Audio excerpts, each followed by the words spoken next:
Bonjour et bienvenue sur Couleur Papier. Nous nous retrouvons aujourd'hui pour un dernier projet de la série car on est bien loin d'avoir éclusé toutes les possibilités que peut offrir notre Insta Pochette. Et le projet que je vous propose, ce sont ces petits boutons de rose.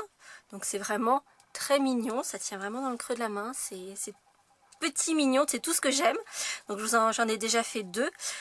Qu'on pourra remplir de petites confiseries. Vous voyez ici j'ai mis, là ce sont des petits M&M's uniquement chocolat, là c'est des petits M&M's cacahuètes, donc évidemment si vous mettez les M&M's chocolat, vous en mettrez plus puisqu'ils sont plus petits. Mais donc vous voyez ça fait un petit bouton de rose et je trouve que c'est très mignon à mettre sur une table pour un petit chocolat pour le café. Pour les événements tels que les mariages, les baptêmes, etc. Je trouve que ça fait quelque chose de vraiment très joli, qui va vraiment habiller votre table. Et puis simplement pour recevoir des invités, mettre une petite rose à côté de chacune des assiettes, vous avouerez que c'est le fin du fin et que ça fait vraiment quelque chose de très élégant. Et je vais donc vous expliquer comment réaliser ces petits boutons de rose à remplir de confiserie.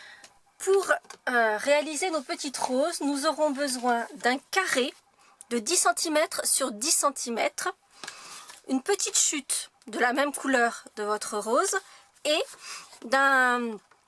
d'une chute de papier vert. Ici j'avais utilisé le vert olive, cette fois-ci je vais utiliser le riche raisin et je vais faire ma petite rose rouge cerise carmin pour vraiment la couleur de l'amour. Nous allons commencer donc avec notre carré et pour pouvoir réaliser ces petites roses, il nous faut un hexagone. Et je vais vous montrer une façon très simple d'obtenir un hexagone sans compas, sans rapporteur. Alors notre hexagone ne sera pas tout à fait parfait, mais il sera juste parfait pour pouvoir faire nos petites roses. Donc sur nos petits carrés de papier, nous allons faire une marque à 2 cm et demi, 5 cm et 7 cm et demi. Et on va faire ça sur les 4 côtés. Si comme moi vous avez ce support de travail qui est vraiment très utile à plus d'un titre, vous allez pouvoir simplement poser votre carré de papier dans l'angle et pouvoir simplement faire des petites marques à 2,5, 5 et 7,5 et ça sur les 4 côtés.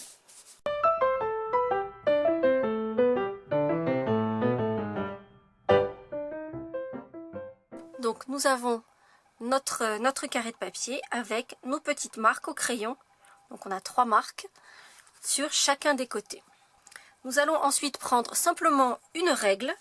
Et alors on va tracer des traits entre la marque du milieu et la première marque du côté adjacent. Et on va tourner dans le sens des aiguilles d'une montre. Et une fois qu'on aura fait ces 4 traits là, on va partir dans l'autre sens. Donc toujours en partant de la marque du milieu que l'on va rejoindre avec la première marque du côté adjacent, mais cette fois-ci en partant dans le sens inverse des aiguilles d'une montre. Donc je pars du milieu, je joins la première marque du côté adjacent et je tourne le milieu, la première marque du côté adjacent. Et ainsi de suite.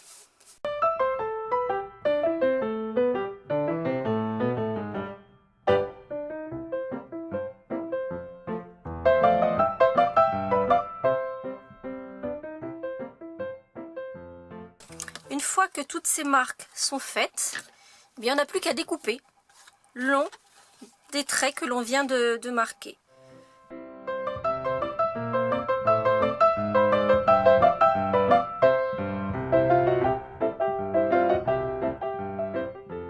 Ainsi obtenir notre hexagone, notre octogone. Je crois que j'ai dit hexagone depuis le début, il y a 8 côtés, donc un octogone, pardon.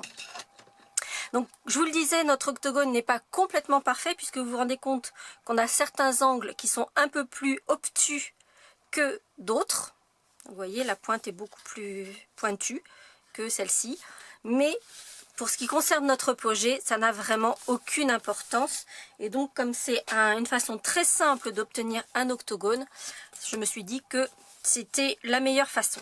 On va ensuite faire juste une petite marque au crayon en joignant les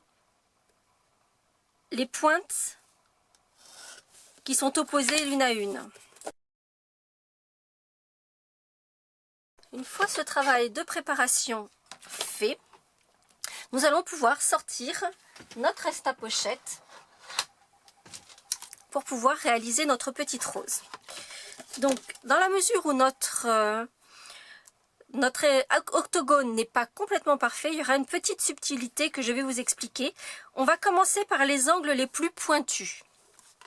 Et on va simplement rentrer notre papier dans l'insta-pochette, le faire aller jusqu'au bout. Et on va aligner la ligne que l'on a marquée au milieu, donc qui joint nos deux pointes. On va aligner cette ligne qui passe au milieu, donc sur la start line et sur le guide qui est au milieu. Donc on s'aligne correctement, le petit guide, la start line en alignement de la ligne que l'on a faite et qui sépare notre octogone. Et on va perforer. On va faire cela d'abord sur les 4 pointes les plus pointues. Et donc, une fois qu'on n'a plus la pointe, on va aligner toujours notre start line dans l'alignement de la ligne que l'on a dessinée au milieu et donc dans le creux de la perforation que l'on vient de faire.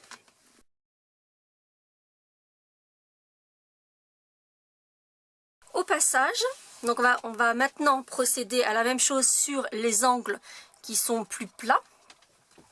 Au passage, vous aurez noté quand on perfore que une fois notre papier posé au fond de l'outil, il y a à peu près, on va dire 2-3 mm entre la pointe de notre guide et le centre de notre, ce qui va devenir une fleur, donc de notre octogone. Et on va retenir, grosso modo, la distance effectivement qu'il y a entre la pointe de notre guide et le centre de notre octogone. Et quand on va placer les angles qui sont plus plats, on va toujours s'aligner, donc le guide, notre ligne qui sépare notre octogone et la pointe, mais on ne va pas mettre l'octogone au fond de l'outil. On va mettre la pointe guide à la même distance que sur les angles plus pointus. C'est-à-dire qu'on va garder ces 2-3 mm, toujours alignés, le guide, la ligne, la start line, et perforer ainsi sur les 4 angles restants.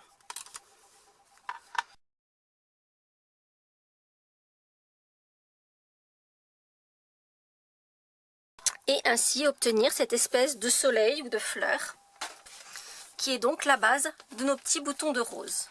On va enlever les marques de crayon qui nous servaient de guide pour aligner notre octogone dans notre Instapochette. Et ensuite, on va faire ces petites décorations pour pas que ça fasse quelque chose de trop plat, plein, enfin voilà, qui a un petit peu de relief sur les feuilles de notre bouton de rose. Et pour cela, j'ai utilisé un petit tampon qui est issu de ce set, Botanical Blooms. Je ne sais plus comment il s'appelle en français, car il a un nom en français. Mais comme il n'y a pas de texte, c'est pas noté sur la boîte, et donc du coup j'ai oublié le nom, mais vous retrouverez bien sûr le produit dans la liste des courses. Et j'ai utilisé donc ce petit tampon là qui fait juste des nervures de feuilles. Je vais les tamponner ton sur ton, c'est ce que j'ai fait ici. J'avais utilisé le fruit des bois. Ici j'avais pris le rose sorbet aux prunes que j'ai tamponné avec le violet fruit des bois. Donc là c'était fruit des bois sur fruit des bois, et là je vais rester donc en ton sur ton, donc cerise carmin sur cerise carmin. Et je vais faire ces petites nervures à l'intérieur et à l'extérieur pour qu'on ait cet effet aussi un petit peu de relief à l'intérieur de notre bouton de rose sur chacun de mes pétales, on va dire. Pour l'instant, ça ne ressemble qu'aux pétales d'une fleur ou aux rayons d'un soleil.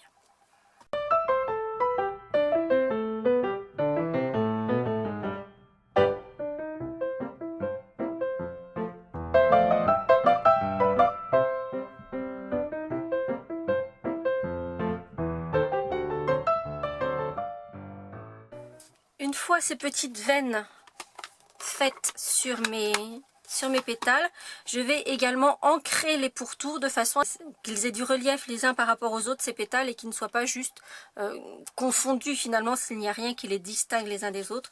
Donc avec un petit doigt éponge, je vais juste ancrer le pourtour de chacun de mes pétales.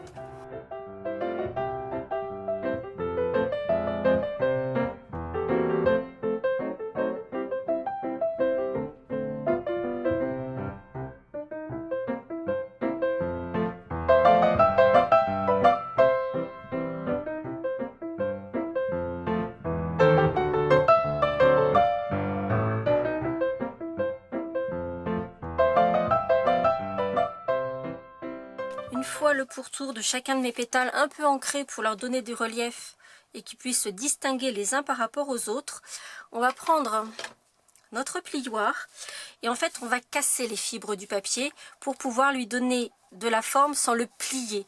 C'est-à-dire que je vais simplement lui faire prendre un peu une forme un peu arrondie pour qu'ensuite quand je vais les mettre en forme de bouton de rose, le papier va venir tout seul, il ne va pas se casser. On fait attention cependant à y aller délicatement quand même, de façon à ne pas arracher les pétales de votre bouton de rose.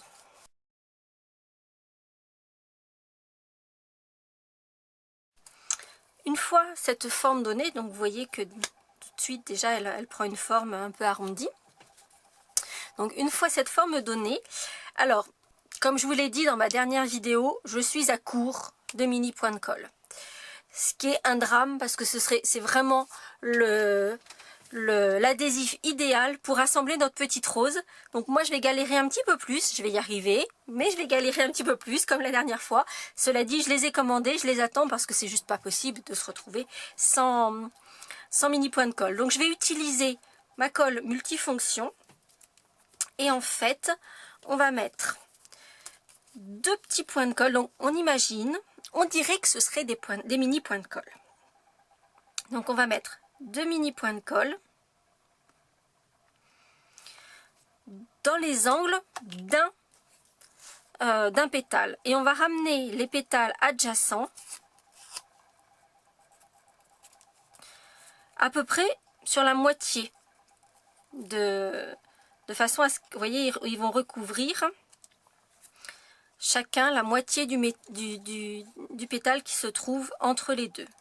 Alors si vous utilisez des mini points de colle, vous pouvez tout lâcher et c'est déjà collé puisque c'est de la colle sèche, c'est un séchage immédiat. C'est le gros avantage de ces mini points de colle qui non seulement sont effectivement immédiats et qui collent très bien. C'est un adhésif assez fort.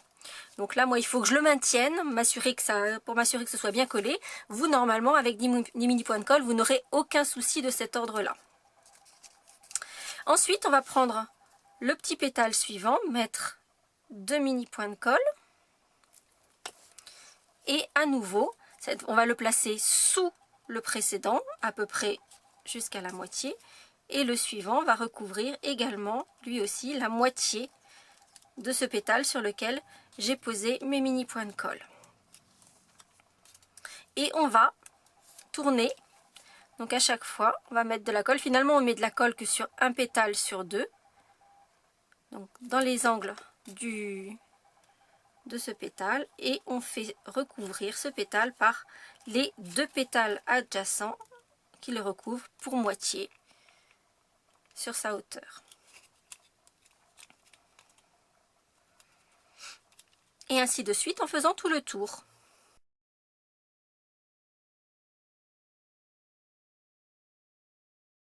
Une fois tous nos petits pétales assemblés les uns aux autres, eh bien on a notre petit bouton de notre petit bouton de rose. Alors vous voyez, moi j'ai de la colle qui déborde. Clairement, avec les mini points de colle, c'est le souci. Ce souci-là ne vous arrivera jamais. Nous allons maintenant habiller le bas, le fond de nos petits boutons de rose avec ces petites feuilles. Donc pour ce projet en rouge cerise carmin, j'ai choisi un vert un petit peu plus clair. Donc c'est notre vert riche raisin. Et j'ai sélectionné une petite feuille que je trouve très jolie parce qu'elle est très découpée, etc. Elle est issue d'un set de matrices de découpe. Alors là encore, comme il n'y a pas de mots, la traduction n'est pas indiquée sur la pochette. Ça s'appelle Mayflowers. Mais là encore, je vous donnerai le lien dans la liste des courses. Donc on a plein de très jolies fleurs, des petites branches, etc. Et c'est cette petite feuille toute ajourée que nous allons utiliser. Je vais en découper 3 à la Big Shot.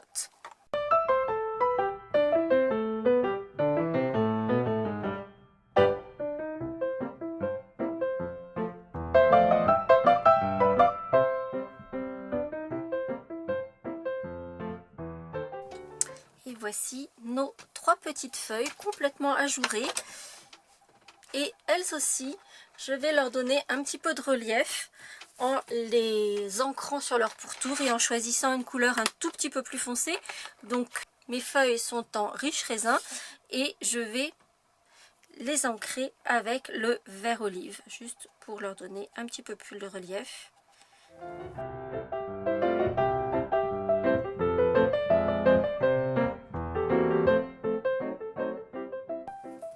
À présent que mes petites feuilles sont ancrées, je vais découper dans ma petite chute de papier cerise carmin un cercle avec ma perforatrice 3/4 et je vais assembler les petites feuilles sur le bouton de rose, cette fois-ci avec ma colle multi-usage. Donc je vais mettre une bonne quantité de colle au fond de mon bouton de rose. Je vais assembler mes petites feuilles. Donc vous prenez soin que l'ancrage se retrouve sur le dessus et non visible sur le dessous, ça serait moins intéressant. On va remettre un petit peu de colle. En fait, je vais en mettre 2 d'un côté qui vont se chevaucher et je vais mettre la 3e à l'opposé.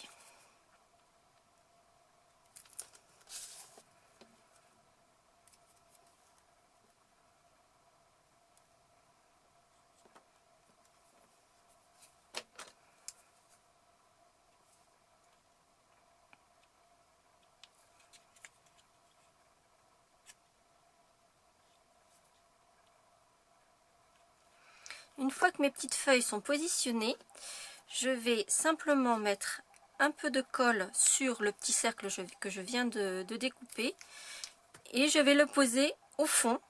Ça fera un fond plus propre et plus stable pour notre petite rose quand on viendra la poser sur notre jolie table. Et puis simplement avec mon poinçon ou avec un plioir, je vais donner un bon coup au fond pour m'assurer que tout soit bien adhéré, les petites feuilles, le petit cercle au fond de ma petite rose. Mon bouton de rose est à présent terminé. Il ne reste plus qu'à le remplir de petites friandises, si possible de couleurs assorties évidemment, ça ne rendra votre projet que d'autant plus joli. Voilà. Et pouvoir proposer de jolies gourmandises très agréablement présentées sur vos tables de fête, les tables de cérémonie, des grands événements de la vie, ou simplement pour faire plaisir à vos amis, à votre famille. J'espère que ce nouveau petit projet vous aura plu. Si c'est le cas, vous n'hésitez toujours pas à mettre des petits pouces en l'air. N'hésitez pas non plus à vous abonner à cette chaîne si vous voulez pouvoir suivre les nouveautés. Et je vous donne rendez-vous très bientôt pour de nouvelles aventures. À bientôt!